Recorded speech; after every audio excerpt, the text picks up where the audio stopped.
So Trump Liberation Day starts tomorrow, and details are just starting to leak out about what it's going to be. However, we've got some breaking news on part of their plan, and that is talk to dead people. That's the subject of today's video, and this is the headlines from the Washington Post. Fired health workers were told to contact an employee, but there's a problem. She's dead. And basically what it is they're laying off a bunch of workers. And if you have any complaints or if you want to talk to whatever supervisor, they send you off to, emails that may or may not work. They tell you to contact people who are dead, or you don't even know that you're on the list of people who are going to get cut until you get to the front of the line. You swipe your badge and then suddenly it doesn't work. And you're just like, oh, I guess I'm out of a job. I know this stuff is hard to talk about because it's a bit insane. It's a bit crazy. It's absolutely absurd. And unfortunately, this is like our daily lives. We've seen this stuff before where they're mass chaos with the Trump people. This is the lines that I was telling you guys about here. Essentially, this is a Health and Human Services. I've seen various numbers of layoffs. No one actually knows for sure how many. So here's, for example, I'll read a little bit. It says the broad outlines of an unprecedented downsizing, so they're cutting jobs, of the federal health workforce were announced last week. A staff reduction from 82,000 to 62,000 from the health secretary. Robert F. Kennedy said it will save, quote, 1.8 billion annually, but the specifics were unclear until Tuesday. So, who knows? Regarding the contact the dead person one, that's if you feel you've been discriminated against, I think is what it was. It says here, some government health employees were laid off Tuesday. We're told to contact Anita Pinder with discrimination complaints, right? If you have a complaint, contact Anita. But Pinder, who was director of the Office of Equal Opportunity and Civil Rights at the Centers for Medicare and Medicaid Services, died last year. That is basically the Trump administration in a nutshell. They want to fire you. They tell you to contact dead people. You don't find out till you lost your job until you get to the front door. That's something that Musk has done in the past, be it Twitter or Tesla. We talked about this several times on the channel. They'll do things like, you'll get a text from your supervisor, not directly to you, that you lost your job because they've shut off your email or they don't have your contact information. Like they'll just screw up basically, right? Or they'll do something like, once the stroke of midnight, they'll cut off all your access to your computer, so you can't even check your email to find out that you're fired. Or you show up at the Tesla or the Twitter and your badge doesn't work and like, oh gee, I guess I don't have a job, and then your supervisor might have got fired also, and so you don't know what's going on. On top of that, and I know it's crazy. This is how they run the show, and then they gaslight you and say, hey, you're all going to be rich because of Liberation Day coming tomorrow with Trump's tariffs.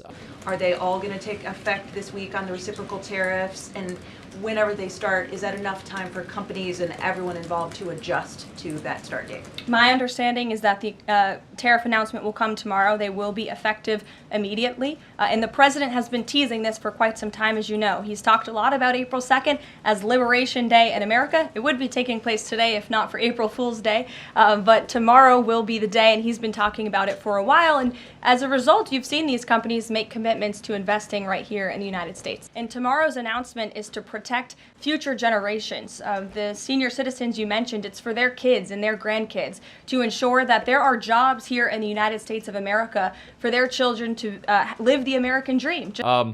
Their plan, and part of it is contact dead people. The other part is to say, hey, we're going to put all these tariffs on. They keep lying about that, other countries are going to pay said tariffs, etc.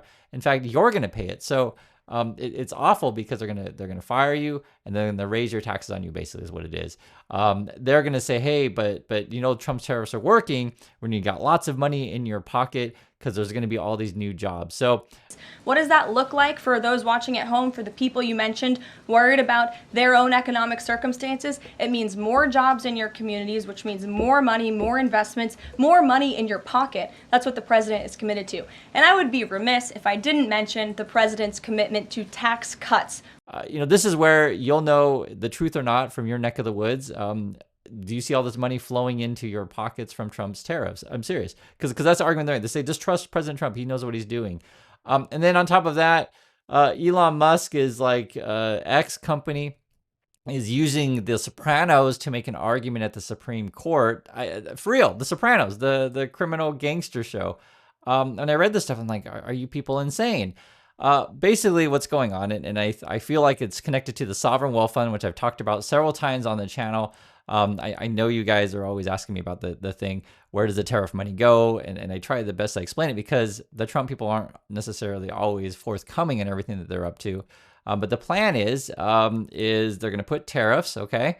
That'll raise taxes on many goods. We're going to find out how many goods and by what percentages, et cetera, all the details tomorrow on what Trump is calling, quote, Liberation Day. And then they're going to use that money, put it into a sovereign wealth fund. It's like basically a slush fund. And then that money will then funnel to whatever Musk companies and whatever billionaire buddies to do their crypto project and whatever stuff they want, right? There's going to be a fight for that money. Chances are you're not going to see that money. I'm just be honest with you. They have said several times, though, that maybe the Doge cuts will give you a refund. I'll believe it when I see it. I wouldn't hold my breath on that one, okay? The other thing that they're going to make the case is that, hey, guys, when we do tariffs, then that'll encourage all this foreign investment from other countries to come in, and they're going to build all these factories, and you're all suddenly going to have jobs and money in your pockets. The thing is, though, if you're another country, you're like, I got a couple choices. One is, I'll send all my money from our country. We'll build all these factories and give all these jobs over to America. That would be theoretically one choice. The other choice could be, you know what? I'm going to actually screw the Americans. Forget that. Don't do business with them. And I'm going to just do business with other countries and other places that aren't going to constantly be raising tariffs, right? And in fact, that's what we saw yesterday with China, Japan, and Korea forming a new trading bloc. You're seeing European Union coming together more than we had before. You're seeing Canada leaving USA relationships and going off and forming better relationships in Europe with them. And so they may not work for the Trump people. And on top of that, like if the Trump people are leaving, just ride it out. Go with the next administration and go with better plans there, because Trump keeps changing his mind. He's unreliable.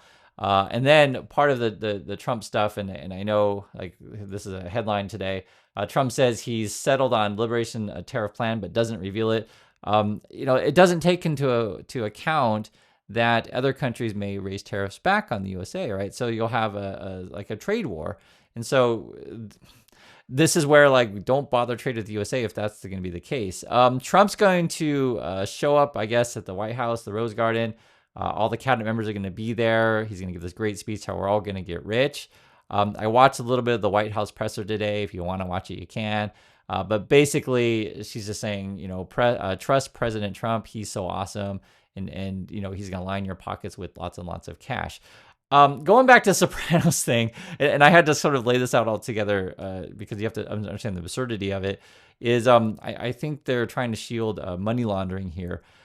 This was the headline. It probably won't be the biggest headlines because I know everyone's going to be talking about Liberation Day, but it's all connected, trust me. It says here, Elon Musk X asks Supreme Court to shield users from the U.S. government.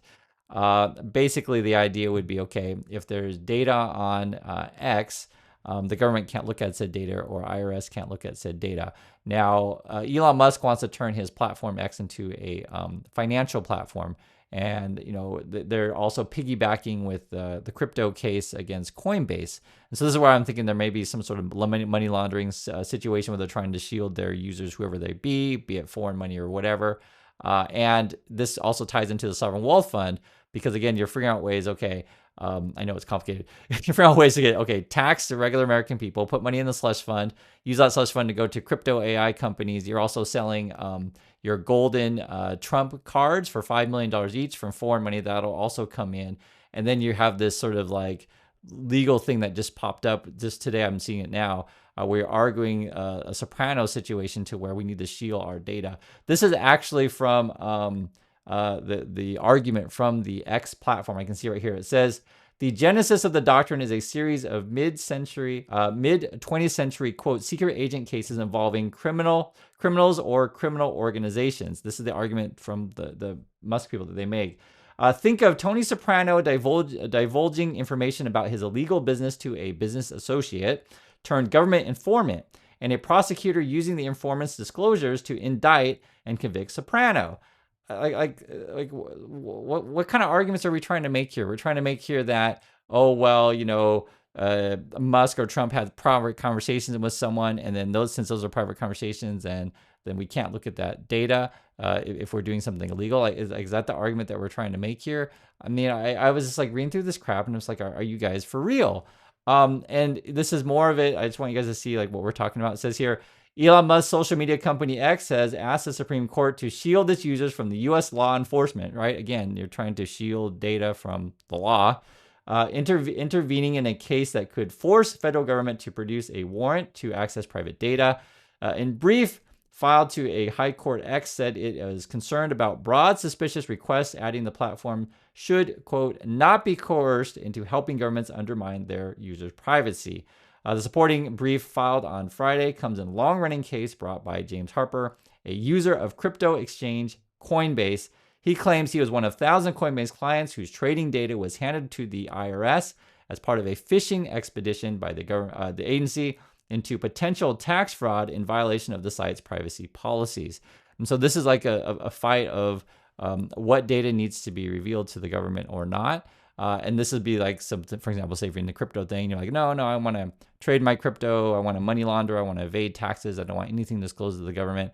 And this would be a fight to sort of like, how do we think about this data together?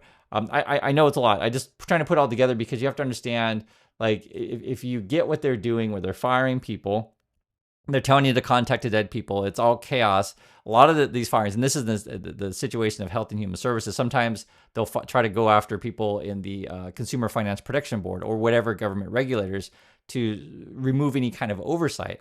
So that's why because the question would be like, okay, why are you firing people?